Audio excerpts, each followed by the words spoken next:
এতদিন কই আছিলি? তোরে আমরা কত জায়গায় জায়গায় খুঁজে বেড়াইতেছি।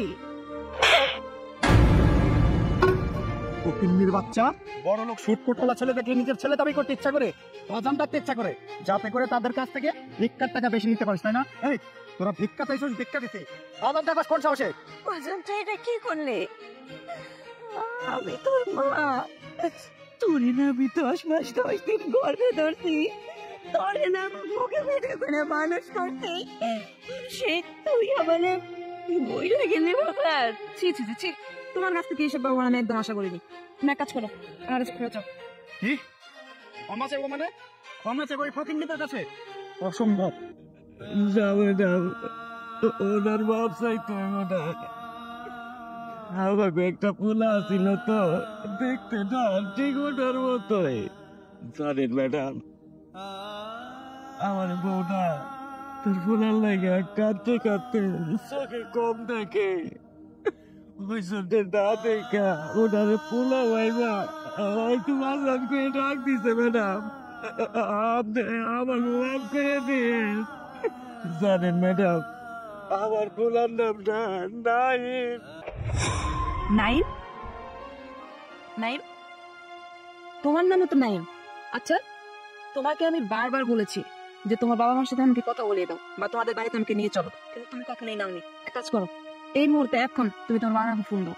আরে তুমিও তো অস্থির হচ্ছ কেন? এখনই কেন ফোন দিতে হবে? আগে বাসায় চলো, বাসায় যাই, আমি তারপরে তোমাকে কথা বলি। না, আমি এই মুহূর্তে কথা বলবো, তুমি এখন ফোন দাও। ফোনটা বের করো। ঠিক আছে, দাও।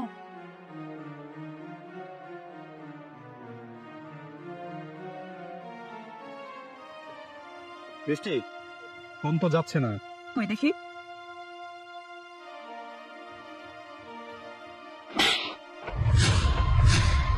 মিথ্যাবাদী কোথাকার! আমি আগেই বুঝতে পেরেছিলাম যে তুমি আমার সঙ্গে মিথ্যে কথা বলতেছো। তুমি তো কাউকে ফোনই দাওনি, তোমার ফোনে তো বাইরে কোনো নাম্বারই নেই। তার মানে ওনারা দুজন ঠিকই বলছিল। মহিলাটা না হয় চোখে কম দেখে, তাই ওনার ছেলেকে চিনতে অসুবিধা হয়েছে, কিন্তু ওই লোকটি, যে পঙ্গু লোকটি বসে আছে, উনি তো আর মিথ্যে কথা বলতে পারে না, বা উনি চোখেও কম দেখেন না। সত্যি করে বল, তুই কে? তোর আসল পরিচয়টা আমাকে বল। বৃষ্টি আসলে দেখো হয়েছে কি, তুমি হয়তো আমাকে ভুল বুঝছো। আমি তো তোমাকে বারবার বলেছি আবার। তুই যদি সত্যিটা না বলিস তাহলে তোকে আমি এই মুহূর্তে ডিভোর্স দেবো। হ্যাঁ, এরাই আমার বাবা বল।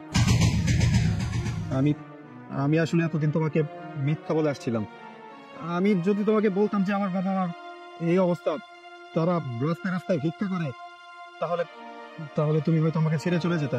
বাবা মা, তোমরা আমাকে ক্ষমা করে দাও। আমি আসলে তোমাদের সাথে এতদিন যা করেছি খুবই অন্যায় করেছি। আমি তোমাদের একমাত্র ছেলে হয়েও আমি তোমাদের কোনো খোঁজ খবর পর্যন্ত রাখিনি। তোমরা আমাকে কত কষ্ট করে এত বড় করেছ, কিন্তু আমি আমি একটা বারের জন্য তোমাদের দিকে ফিরে তাকাইনি।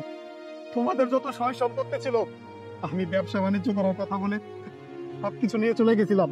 তারপরে হঠাৎ করে এই বড় লোক বাড়ির মেয়েকে বিয়ে করে আমি সেখানেই সেটেল হয়ে যাই। বাবা, আমি আমার ভুলটা বুঝতে পেরেছি, তুমি আমাকে ক্ষমা করে দাও। মা, আমি তোমার গায়ে হাত তুলছি, তুমি আমাকে ক্ষমা করে দাও মা। না না সাহেব, আপনি আমার কাছে ক্ষমা চাইবেন কিসের জন্য? আপনি তো আর আমাকে পোলা না। আর তারপরে আমরাই তো আপনার কাছে অপরাধ করছি, আপনি আমাকে মাফ করে দিয়ে। কিন্তু জানেন ম্যাডাম, ওনার মতো না আমাকে একটা ফুলা আসছিল, এই ফুলাটারে আমরা কুড়ে পিঠে করে মানুষ, মাথার গাম পায়ে ফেলা, তার লেখাপড়ার খরচ দিছি। সে অনেক বড় শিক্ষিত হয়েছে, কিন্তু শিক্ষিত হইয়া আমার মনে হয় মানুষ হয় নাই। সেই ফলাটারে আমি শেষমেশ আমার বাড়ির ভিটা মাটি জমি জমা বিক্রি করে তারে 10 লাখ টাকা দিছি। সেই যে টাকাটা নিয়ে চলে গেল, সেই ফোলাটা আর আমাকে আর দেখা করলো না। কিন্তু ম্যাডাম, একটা কথা কই, যদি আমার পোলাটার লগে আপনাকে কোনোদিন দেখা হয়, তাহলে কইয়া দিন তোমার কোনো বাপ মা ছিল না, তোমার মরে গেছে।